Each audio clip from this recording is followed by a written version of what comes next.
Hey, it's Jessie from Squeegee Ink, and today we're at Magna Colours up in Barnsley to talk about water-based inks. We're going to do a little factory tour and discover what water-based inks have over Plastisol in terms of advantages on printing. To give a little bit of background, at Squeegee we started in water-based, then quickly moved over to Plastisol for more commercial jobs, and now we just want to see what advancements they've made in water-based ink printing to see if we can incorporate it more in our studio.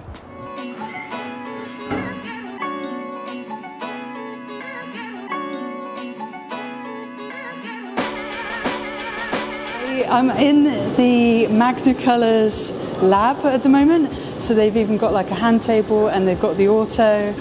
So basically we're running this job, which is called hang time, and on this sheet, which you can actually get for yourself as well, it just breaks down like what all the meshes are going to be and like how much pigment you can load into it. So we're printing ULF at the moment, which is a discharge ink, and it's not actually, it's formaldehyde free, this particular one, so like the atmosphere in here is like perfectly fine, and they're even just letting this dwell for a minute while they get some more shirts through the dryer, so it doesn't even seem to be drying in or anything because they've got a nice flood on there. And another really important thing that I just learned is that they always hit every single colour twice to properly clear the mesh. So we're like picking up a couple of little tips and tricks, and we're also like seeing like how much they use the flash, and yeah, it's really interesting that they're printing it all wet on wet, so that's like incredibly quick printing, so it's very exciting for us. We're just proper geeks and this is like really enjoyable for us. So yeah, let's see how those shirts come out when they're in the back of the dryer.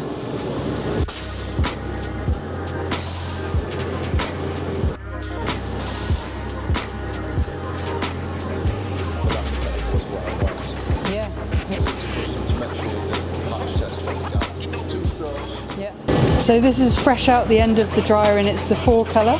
This is the discharge, and they said they can even get this white even brighter on the lower mesh. So this is a 62 at the moment, but they can use a 43 and get more of that solids down onto the shirt to really make this white pop even more. But you can't believe how much quicker that is than Plastisol printing with flashing in between manually. So yeah, it's super rapid, and I can't stop feeling it because it is very hand soft, which is one of the huge advantages of discharging, where it's literally taking the dye out of the garment and replacing it with the pigment that you're laying down. So, and it's bright enough as well. So that's another thing, that you always think that discharge and water-based isn't going to be as vivid, but this is a black shirt and they've done a brilliant job on it. Something interesting when you're using the Magna Colours range is that you don't have to like get lots of different pigments for all the different bases. The pigments often stay exactly the same, so you've got the same colour mixing system, and then it's the bases that you're changing underneath. And then you've got additives to help you out in certain circumstances. And then, yeah, so as long as you're quite accurate with your scales, you're going to find that tinting and colouring your inks can be really quite standardised throughout your print runs. Another thing is like they're using the Sportsman today, which is this press over here, and he was just telling me he has a 3mm off contact, and it's always important to have like nice high tension meshes, which is something we always bang on about in the studio. But yeah, it's just interesting seeing all these things come together, and being able to just standardise it with the pigment system is really incredibly useful. Something really simple that we just learned from Paul is that you can actually just use this water-based ink with like a little very simple misting thing like this. So he's just got it on a really fine spray, and he's spraying the edges when the ink has like pulled up, and he said that when he goes on break or something, he clears the mesh, doesn't actually leave it flooded, that's kind of like in between prints, so he clears the mesh, then he might give it a couple of sprays of this and maybe even put like a towel down just for a very quick wipe to open up the mesh again, ready to print straight away. So it's kind of like, that's one of the big difficulties when you're hand printing water-based ink, is because you feel like it's drying in, and then when you come back you might have to like wash the underside of the screens, and then you might have smeared the ink on the underside of the screen and made your print mess up. So he's just saying be preventative, just add like a fine mist of the water a towel to keep the mesh open when you're on those breaks and little gaps in printing.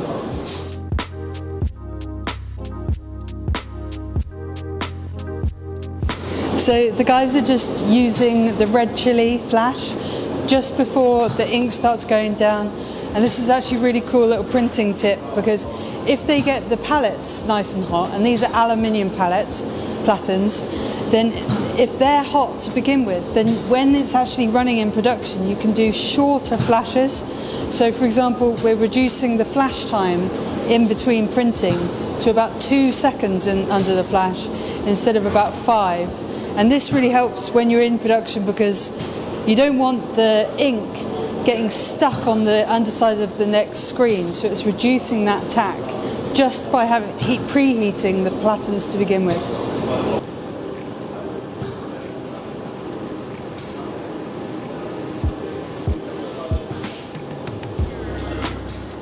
So again, we cannot understate heating up these platens before we print, even with Plastisol, they said. And I think that's a really good tip, because you don't want the ink changing the way it moves when you're actually doing a print. So you don't want it like printing really nicely at the beginning when the platens are a little bit colder, and then it gets worse and worse and worse as you go through your print run. You want to have like consistent results. So having that heat on the platens, heating up the ink from the underside as well, right from the beginning, just means that you're going to get more consistent results.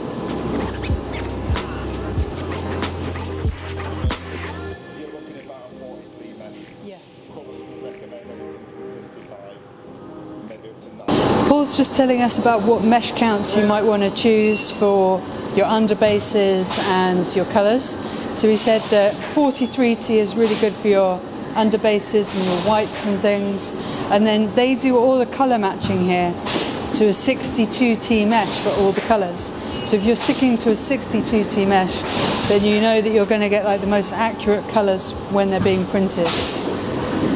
He also told us about this pickup that you don't want to see on the underside of the screens. So they're doing flashing in between the colours here, and that's so that there isn't wet ink peeling off the underside of the screen. So he showed us a second ago the underside of his blue, which is going down last, and there isn't a trace of any red or white on that screen, we promise. So that's like a sign that you've got like all the temperatures nice. The fact that that third colour doesn't have the other colours on the bottom of the screen, which might cause some like tackiness and pull up and all those horrible sounds that you might get when you're printing and you haven't quite flashed the underside.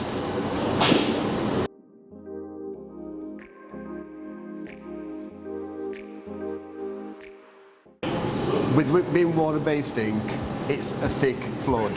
That's flooded now, yeah? Mm-hmm. And it's not, there's very little pressure on the flood bar. That's because if you put pressure on the flood bar when it's coating across, that, because it's water-based, it's in this kind of temperature, it's soon going to dry in. What's happening is, if you have a thicker flood, the water and the moisture from the ink actually helps keep the screen mesh open. So with Plastisol it doesn't matter, because Plastisol's never going to dry until it goes down the curing system, but on water-based it'll dry whenever it's being given an opportunity. We've got to stop that opportunity, and one of them is with a thick flood, moisture in the ink, and underneath it'll stay wet. And again, it sounds so much like common sense. Put the pallets off index, because you don't want one pallet sat underneath ink, do you? That's off index. That's clever, Craig. It's common sense. But the only time we'd change that theory is when it becomes high density. Now high density, people still want to print it as normal, and that's not right. What you should do is, when you're looking through a thick stencil or a capillary film, you want to fill that reservoir. So to fill it, you have to put all your pressure onto the coater, push the ink through so it fills that reservoir underneath, and then the squeegee, all that's doing is you're taking pressure really off the squeegee and gently going across, because all the squeegee is going to do is release that ink to attach onto the fabric. So really there's a fill and flood, and they are slightly different. And then what you do with high density ink also is, if you've got three different screens to get that thickness that you need, it's the same process, but your off contact will be different each time. Because if you keep your off contact, let's say on one, all you're doing is compressing it. So you've got the first layer on, you've printed the second layer, underneath the third screen, it's going to compress it further again. So all you're doing is keeping as little pressure on your squeegee and your off contact 1, 2, 3, so it's bigger, bigger, bigger. Oh, that's really interesting. Sure.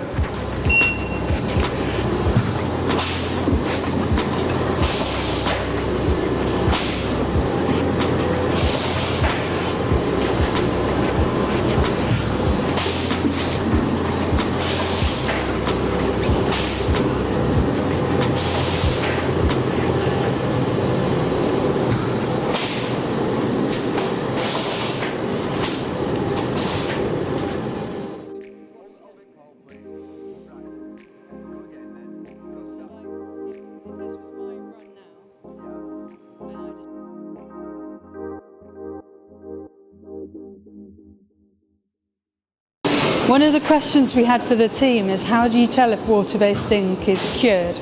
Because with Plasol you can do a stretch test and you can physically see if the flexibility of the ink, but with water-based you pretty much just have to do a wash test or something like that. So what the guys do in their laboratory next door, they actually have this thing called like a crop test. And all I can say it is, it's kind of like an abrasion thing. It's like a little arm that rubs the ink against a white piece of cloth and just rubs it about 10 to 12 times. And if you can see anything come off on the little white bit of cloth from the ink that you just printed, that shows that your ink hasn't cured properly. So the way that we can simulate that in our own studios is, if you get a white piece of t-shirt or cloth or cotton, and if you put your finger around it and if you rub it like about 10 times, like not like crazy hard or anything, but if you're just rubbing it with a reasonable pressure, that's a way to kind of like reassure yourself that you've got your water-based ink cured.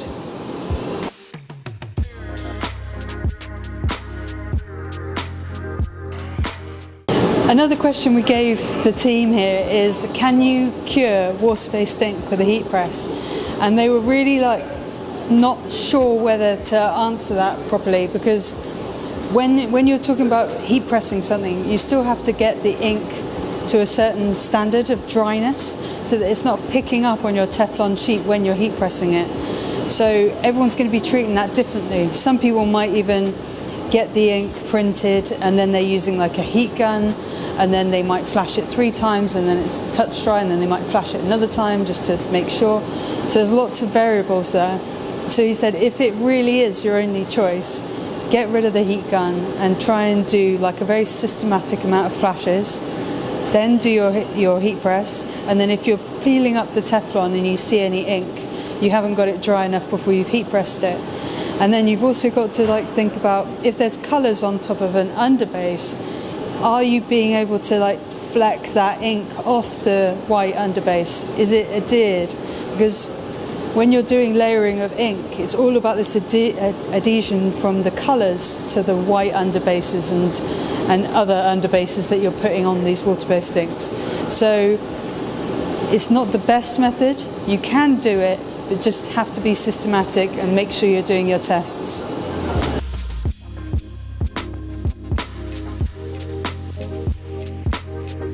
One of the advantages of water-based over Plasol that I will tell you about is the cleaning, and it's probably it's like you're using much less chemicals, you can just use water. So what the guys have done here, they know they're tearing down this job now, so they've just taken the ink, they've done their final print, so they haven't done that last flood. They've left the mesh open over there and they've just sprayed the hell out of it with water with the spray bottle. Another like quick tip that he told us about is, say if you get Plasol on like a workbench or something, you have to get your solvent cleaner out to clean it up. But you can actually, if you've ever got water-based ink on a tabletop, you can actually just use Cif cleaner and then just wipe that off and it comes off a treat. so that you're not getting like lots of ink stains around your studio, and hopefully you can keep your space as clean as this.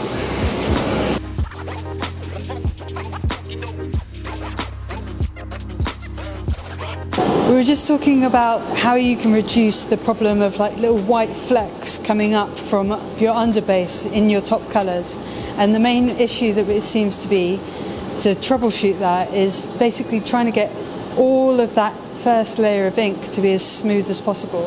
And he said you want 60% of your ink going down on the first few hits, and that's why they're doing like 2 prints when they're laying down the ink to really fully clear the mesh.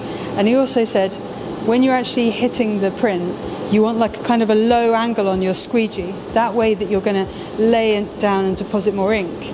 You can also lay down more ink with the mesh count being a lower 43 or even down to a 35. And the softness of the blade is also going to dictate how much ink you're depositing.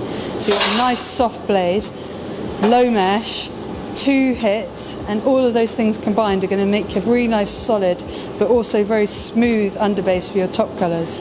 And it's just the top colours are going to, you can up everything at that point. So if you're doing a top colour, you can even angle the squeegee a bit higher. That's going to lay down less ink. You're going to use a harder blade to deposit less ink, and you're going to use the higher mesh count, maybe a 62. So really jump that up. Try not to use the same mesh counts on the underbases as the top colours, because then you're going to avoid this thing called moire, which I always say wrong, but that's where like you kind of get this clash of meshes, and it can cause like distortion and like this kind of effect in your ink that nobody wants.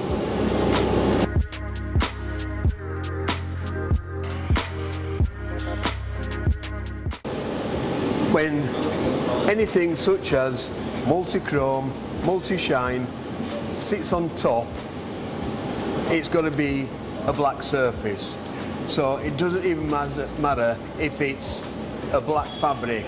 The black fabric needs something, otherwise you lose details into your fibres of the ink. Right. So on this case it's Aquaflex black, only 6% in base, and that's giving it a foundation to sit on top. Then everything is going to reflect off itself. If that was an underbase white, all that's going to happen is this colour is going to die because there's nothing to reflect off. White is the dead colour. Right. Okay. So by printing directly onto black, it's helping reflect. Awesome, thank you.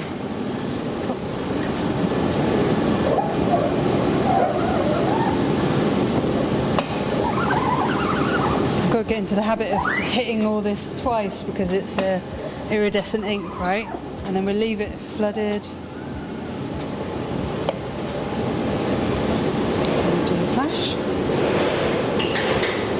And after the flash, are we going to hit it two more times? If you want, Oh, what we'll keep do going on this. is we'll do all 3 colours. We'll do 2 flash 2, 3 times and 4 times. So just to see if you can see a difference, yeah? So regardless of how that looks there, Yeah. I can send it round?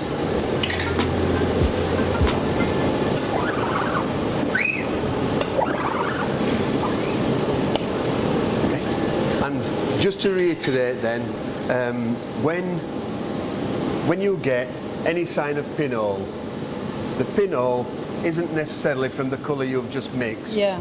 You've just printed, sorry. The pinhole, 9 times out of 10 is caused by what colour is underneath. Yeah. So if you've got something like a block of black, that's a thick ink to work with. If you've not got everything as a nice smooth surface, it's not like plastisol. Plastisol, you'll put more angle on, more pressure, and it fills in. With water-based, it doesn't fill in. Once it's a well, it's a well. Right. So it's not as forgiving, basically. No. Yeah. I like that you're saying the main thing of pinholes is the underbase, though. That's something that we can all just look at quickly. 2. So we're doing this one 4 and that one 6. Yeah, so we'll do all these 3 the second time.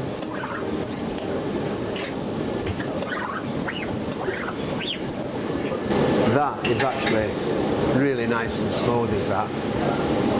So we can't rush the flash cool lamp. Right then, so that has already had 2 flash 2, yeah? Yeah. So here, we'll skip that. We'll do this another 2 times, and that another 4 strokes, so.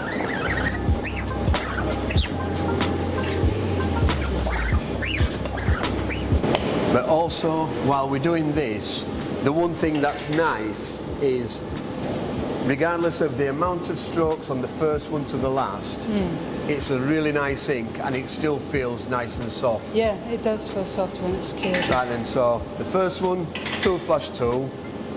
Second one, 2 flash 2 flash 2. And this one now, 8, a total of 8 strokes.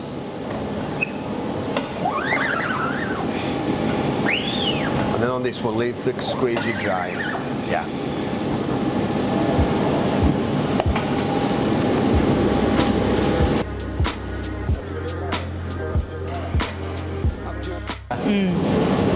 Oh yeah, it's massive. But now, when you hold it up and go from side to side, it's going to go blue and purple. It's giving a nice big colour shift. So what we're trying to demonstrate on these is the amount of layers that we actually put down. So did we put down? We put down 4 strokes. 4 2 flash strokes. 2. And that's double the amount. That's double the amount on the final one that we're really, really happy with. And you can really see this colour shift as you move around the fabric. Hopefully it'll pick up on the camera a little bit, but...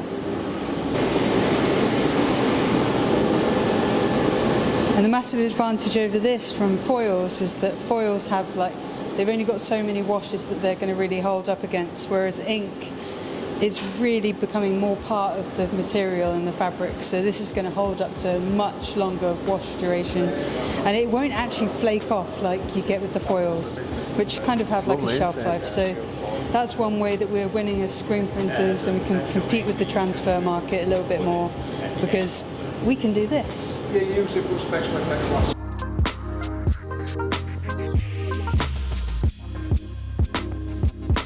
And this, it's equivalent. It is equivalent to a 3R reflective. Right. Because of the particles that's within it, we want everything to work properly with it, yeah? So all we're going to do is put it through a 43 mesh. Don't need a 32 like some think it does. You know, 32's a lot of consumption for your same results. So 43 mesh is ample. Okay, cool. And it really is a nice ink to actually run along with. Is it? Am I hitting? No, this is your first one, yeah? After this one, after this one, honestly, you're going to be all right. I felt some extra resistance there. Am I being? Yeah, Am I hitting no, the edge that of is slightly different. So right now, what we're looking for at this point is we're going to make sure that there's no tiny pinholes knocking about, because when you sit it on top, it's going to show up. Okay. Yeah. We've got 4 or 5 different reflectives. Got silver, that does need a black base on. This is black, so we're fine.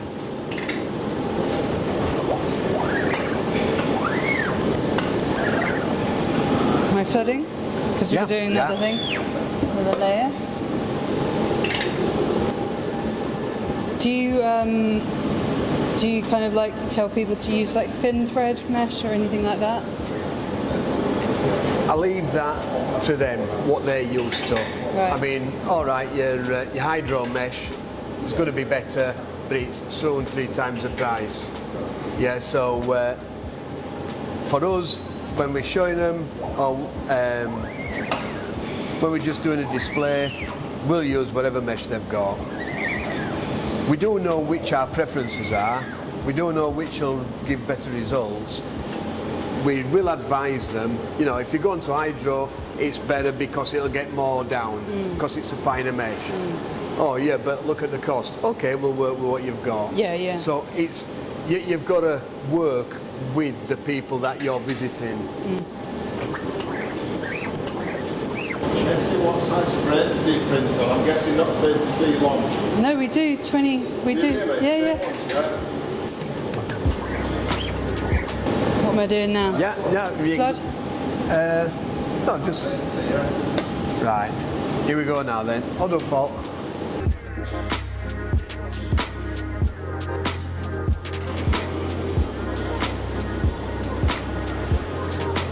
But again, just like on the multichrome and multi-shine, if we'd have put a black base down, it'll have given it a smooth surface straight away. So that would even be brighter. But it's a black reflective, so it's going to just come up with that blackness. Silver reflective comes up really bright silver, and then you've got a clear reflective which you actually sit on top of colours. Oh, brilliant. And so it works. You don't have to add red into reflective, for example. Onto all your inks. If you're doing something multicoloured, you can just... All you do is overprint it, nice. and it comes out. No, thank you very much. It's awesome.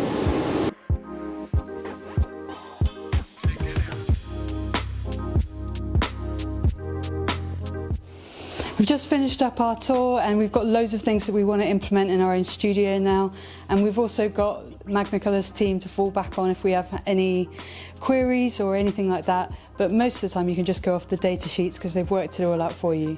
I just wanted to say a thanks to the Magna Colours team, and yeah, just watch this space. You're going to see some of the Blind Maggot shirts printed in the water-based inks and get some new techniques going. And yeah, I'm just going to try and process all the things I've learned today and try and communicate them to you so you can be a better printer with your water-based inks. All you need is a little imagination, a decent design to make into a really amazing design. Go on then.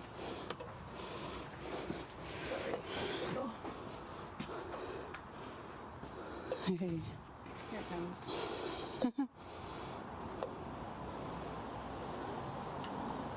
Brilliant.